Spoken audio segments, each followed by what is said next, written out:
What's going on there, YouTube, and welcome back to another comic book video.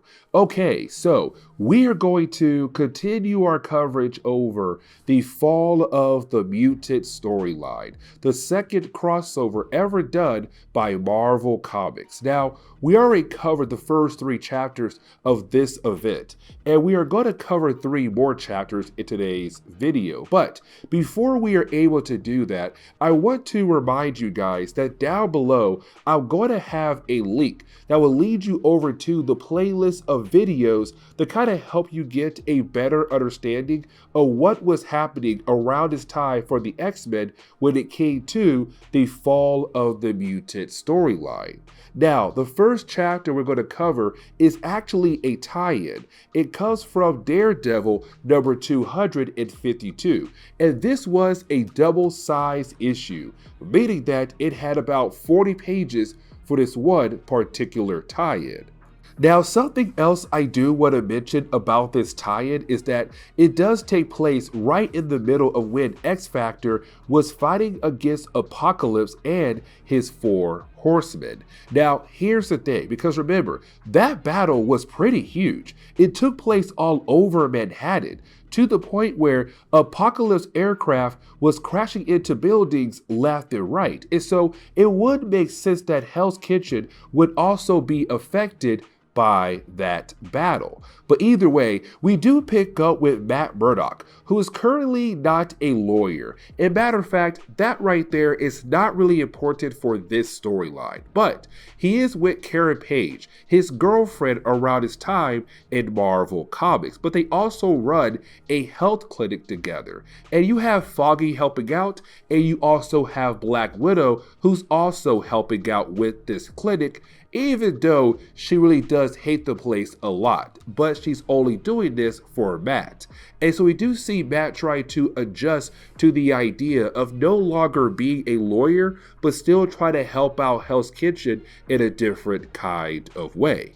But this leads us right into the Fall of the Mutant storyline, because while you have everybody in Hell's Kitchen happy and just living their lives, well, that is the moment the power goes out. Now, we saw this when it came to the Power Pack chapter, because thanks to X-Factor damaging the aircraft that belongs to Apocalypse, that aircraft began to absorb light and energy across the entire city, causing blackouts all over the city.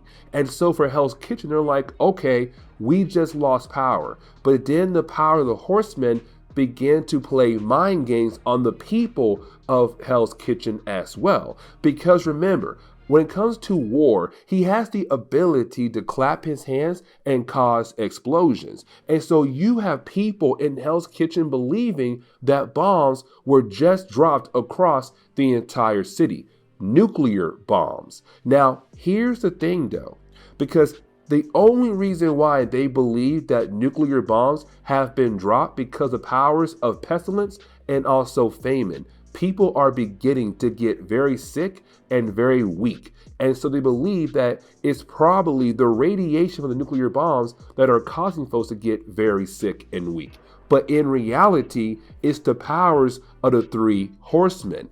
But even then, you also have buildings falling apart left and right, thanks to Apocalypse aircraft just crashing into buildings left and right in Hell's Kitchen. And so, with all these things happening at once, you have people being confused because they have no idea what is currently happening. They believe that it is actually a nuclear war. And so that is when we pick up with a character known as Ammo. Now, Ammo is very similar to Apocalypse in some areas. And what I mean by that is, when it comes to Ammo, he believes that if you are weak, you deserve to die. But if you are strong, you deserve to live. Now, here's the thing, because when we do pick up with Ammo, he is preaching to a crowd of people, talking about the idea that with the bombs supposedly dropping, the world is no longer going to be civilized. They are about to enter a world of chaos. Now, that is really important. And the reason why, because it has been talked about so many times over the years, what would happen to the human race after the bombs drop. of course, chaos, because the human race is no longer going to follow the laws that were set for them before the bombs were dropped. And so when it comes to ammo, that is what he's saying right now. With the bombs dropping, there's no longer laws for them to follow, which means it's free game. But he also says, listen, I want to make sure I survive because I know I am not weak. I know that I am strong. And so this is Ammo trying to recruit people on his side for his gang to begin the process of taking over Hell's Kitchen as his own territory, because now chaos has begun across the entire area. And that leads into Daredevil finding out about Ammo, because with Ammo going around recruiting different people for his gang, but also beginning the process of gathering up different kind of resources to make sure that his gang survives, it's Daredevil saying, okay, I have to step in and bring this guy down. Now, let's not forget, Matt Murdock is not alone. Black Widow is there as well, because she was in Hell's Kitchen when everything fell apart. And so she stuck around to help out Matt with this problem. And so while you have Matt and also Black Widow watching over Ammo talking to his guys, they get jumped from behind by some other men. Now, these men, they don't belong to Ammo's gang. Matter of fact, they were soldiers who fought in the Vietnam War, and they realized that Hell's Kitchen is falling apart very fast, but especially because of Ammo. And so their goal is to bring him down and his entire army. And so you have Daredevil saying, you know what? We're trying to accomplish the same thing. So why not work together to go ahead and get rid of him? And so now you're going to have Daredevil and Black Widow work alongside with these soldiers who fought in the Vietnam War, who also want to protect Hell's Kitchen from Ammo. Now, I will admit, I am skipping over a lot of content from this particular chapter, but I really want to focus on what really is important when it comes to the Fall of the Mutant story arc. And so, getting back into it, you have Matt Murdock, Black Widow, and their new friends begin their assault against a building that belongs to Ammo.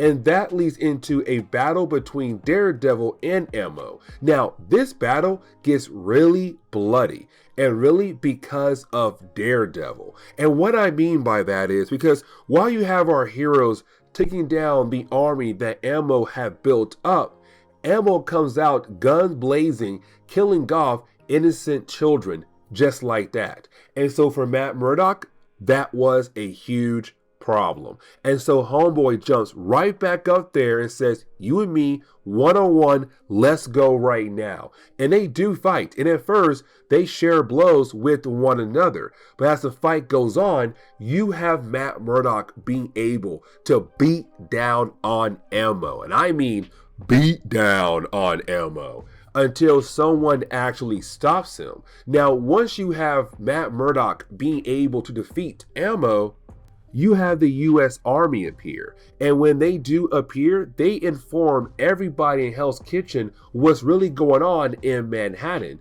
There were no nuclear bombs. There's no radiation right now killing you all slowly. This was done for other reasons. Go back to your houses, turn on your radios, turn on your TVs, and listen to all the different kinds of news reports to get updates on what really happened in the city. And so after that, technically everything calms down in Hell's Kitchen, and that wraps up this tie-in when it comes to Daredevil being affected by the battle between Apocalypse and X-Factor.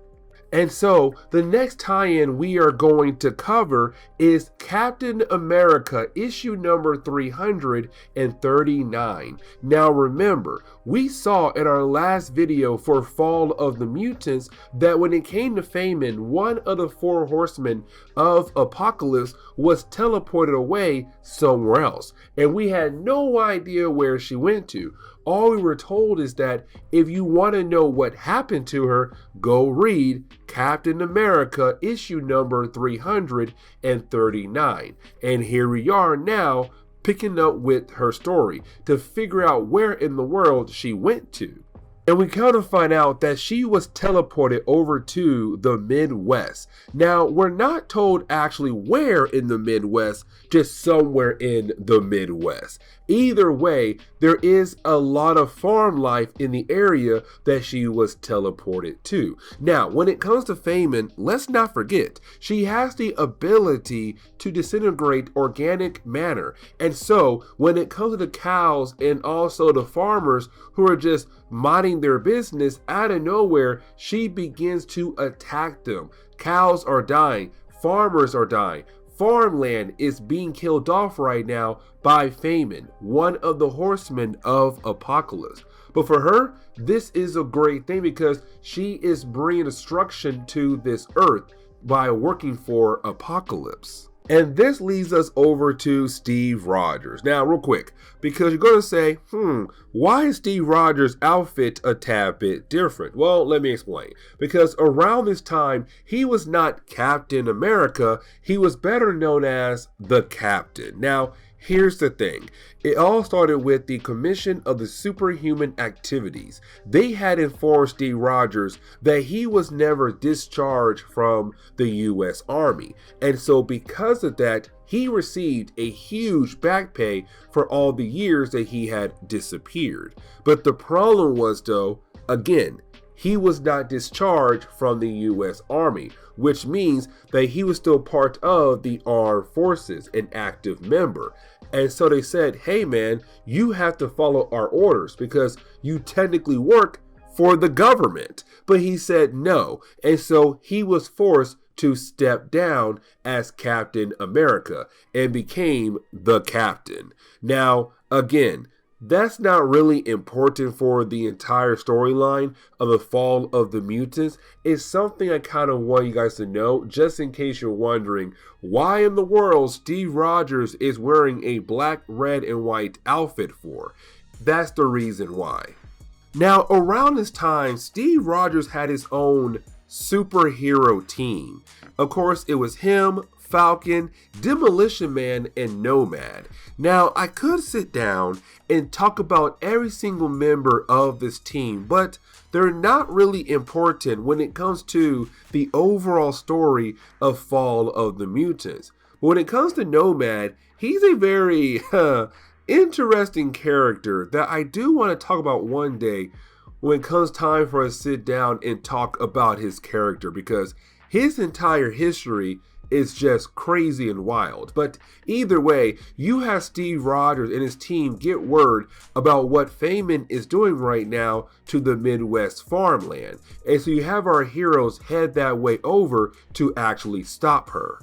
Now, while Steve Rogers was not Captain America, you had the American government chose someone else to be their Captain America, and that was John Walker. Now, the only reason why I am talking about him is because he runs into some members of Freedom Force. Now, remember, Freedom Force was Mystique's Brotherhood of Mutants who were given the chance to work for the American government to kind of pay for their crimes. And so while you have Walker walk into Blob and Pyro, you have Pyro and Blob inform Walker about the idea that the X-Men are currently dead. Now, let's not forget, Uncanny X-Men, we had learned that our heroes over there are plotting the idea of having the world believe that they are dead. Because one, half the team is injured, and two, they have too many different kinds of enemies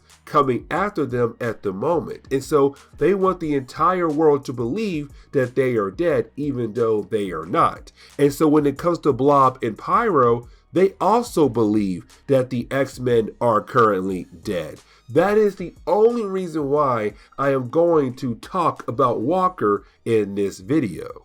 And so really, the rest of the tie-in is really more of Steve Rogers and his team working together to fight against Feynman, who actually gives them an actual challenge. I mean, literally, the fight goes on for a few pages. And you are talking about the idea of 4 to 5 different characters going up against one character and actually struggling against her. But you do have Steve Rogers being the one to actually stop her. Now, when it comes to Steve Rogers, when he does stop her, he realized that he missed the idea of having a shield. See, when Steve Rogers became the captain, he also gave up his shield. And so without his shield, he feels incomplete.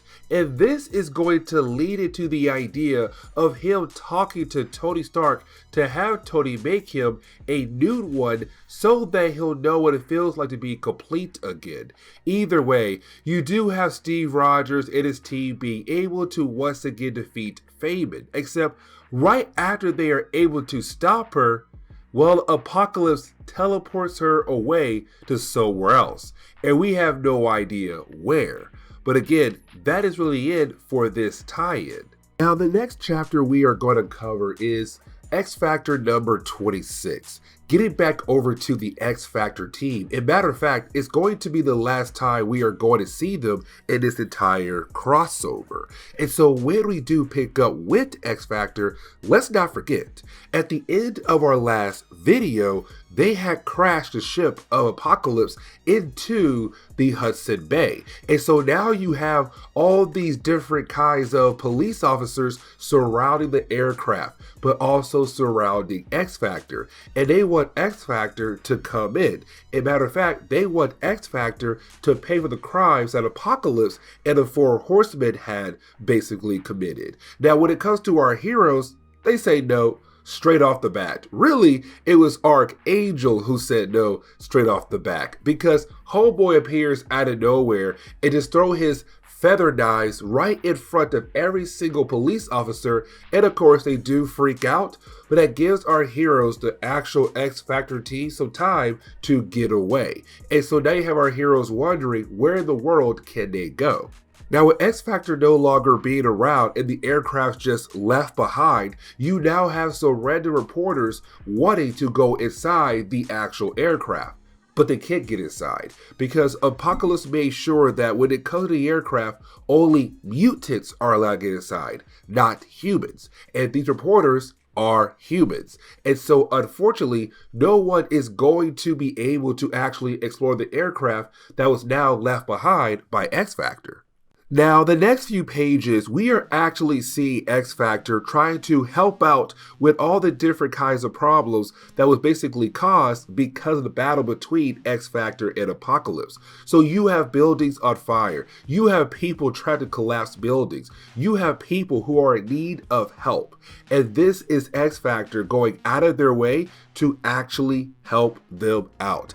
Even though right now you have most of New York at first beginning to hate the mutant race, hating X Factor. But as you have X Factor go around and try to help out, that is going to completely change. And you see what I mean at the tail end of this chapter. But you do have X Factor going around and helping out different people who are in need of help. Now, here's the thing. I want to focus on Beast real quick, because remember, a couple of videos ago, Beast was infected by pestilence, where she gave him a random disease. Now, he was able to overcome it, but here comes the next problem. See, with the disease, it kind of affected his powers in a way, where the stronger he gets, well, the dumber he gets. He's now losing his intelligence. And so now Beast is becoming technically like a big ape, really. Not as smart as he used to be. And so you have Beast getting very worried about the idea of using his powers because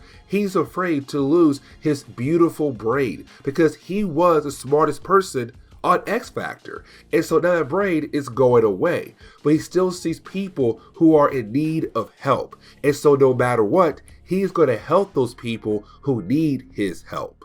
And something else I do want to remind you guys is Cyclops and all of his drama. Because remember, when it came to X Factor, Cyclops was married to Madeline Pryor, and they lived in Alaska with their son.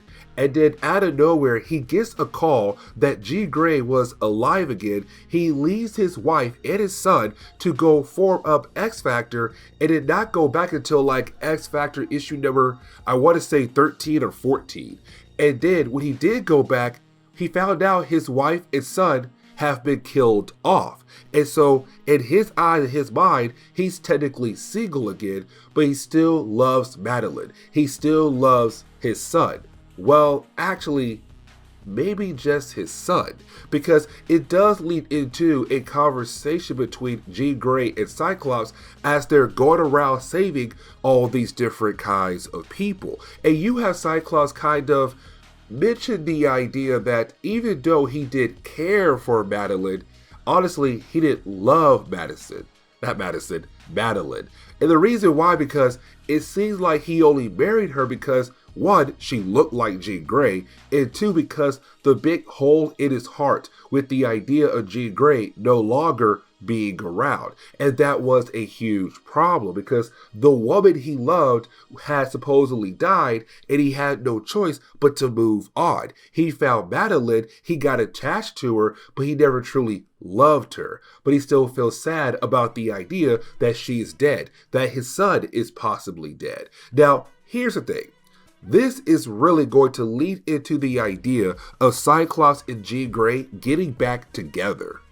And so we do jump over to Trish Tilby. Now, we have been seeing Trish in a few of our videos. As a matter of fact, she is a reporter who actually figured out the real secret of X Factor. And what I mean by that is, originally, when it came to X Factor, they believed that she hated mutants. That every single time she did a report on X Factor, it was a way to kind of build up the hatred on the mutant race. But instead, she's pro-mutant. She wants to help out the mutant race. She wants to see humans and mutants be able to live together in harmony. Now, here's the thing though, because like I said, when it came to X Factor, they believed that she hated mutants. And so when she got injured in our last video before Fall of the Mutants, she was brought over to a hospital and she ran into Beast and Iceman. And they're very worried about the idea that her next article could be about more hatred towards the mutant race.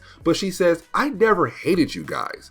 I knew who you guys were. I hated what you guys standed for. And what she meant by that was, when it came to X Factor, when they first came together, they had pretended to be a group of humans who were going out of their way to hunt down other mutants. And so while doing that, the only thing they were doing was building up the hatred towards the mutant race, not really helping out the mutant race. And so for Trish, she said, what you guys try to do was wrong. You guys need to sit down and actually think of a new strategy to help out your fellow mutants. Now, she's also very worried about Beast because she knew about Beast. She knew how smart he was, to only find out that he is slowly becoming dumber and dumber because of Pestilence and Apocalypse as well. But getting back over to the entire team of X Factor, this is where we kind of find out that X Factor is no longer wanted by the law.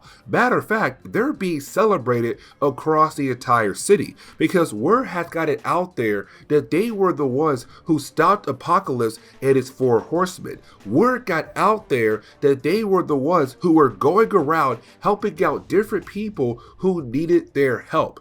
And even though they were exhausted, they were very fatigued, they just kept pushing on to help out different people across the city. And so now they have been invited to a parade for themselves. Like, there's going to be a huge parade celebrating X Factor because of what they have done for the city. Now, here's the thing.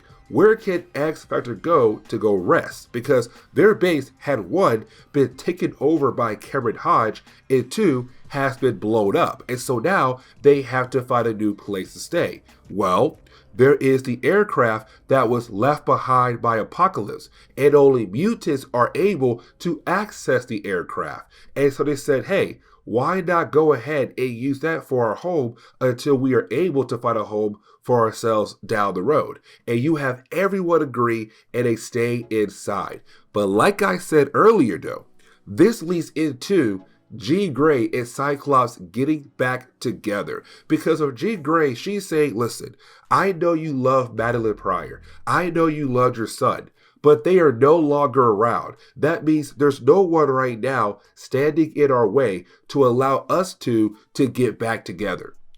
Yes, you heard that right. For Jean Grey, in her eyes, because Madeline is quote unquote dead right now, that means there's no one no longer holding the heart of Cyclops. That means she now has access to his love again. And so she just runs up and she kisses him, and he kisses her right back. And so that established the idea of these two characters once again being a couple. And really, the rest of the book wraps up very quickly because you do have X-Factor getting some brand new suits that was created by somebody, a tailor, in one entire day. Yes, a tailor was able to accomplish 4 brand new outfits in one entire day for this team that he really haven't met at all. But either way, they now have new costumes. But then on top of that, you have Apocalypse still watching over them. And when it comes to Apocalypse, he admits that X-Factor, they are very strong to be able to go up against him and also his 4 horsemen. But when it comes to Apocalypse, he still feels like, you know what, I'm not done playing around these guys. Sooner or later, I am going to come back into their lives and cause more problems for them. But the story ends on that note right there, with X-Factor going to the parade that's made for them. And so that is the end for X-Factor when it comes to the Fall of the Mutant storyline. Now we jump over to X-Men, the Uncanny X-Men book, for our next few videos. But with that being said, guys, please leave me a like down below and subscribe. But guys, see y'all next time. Later.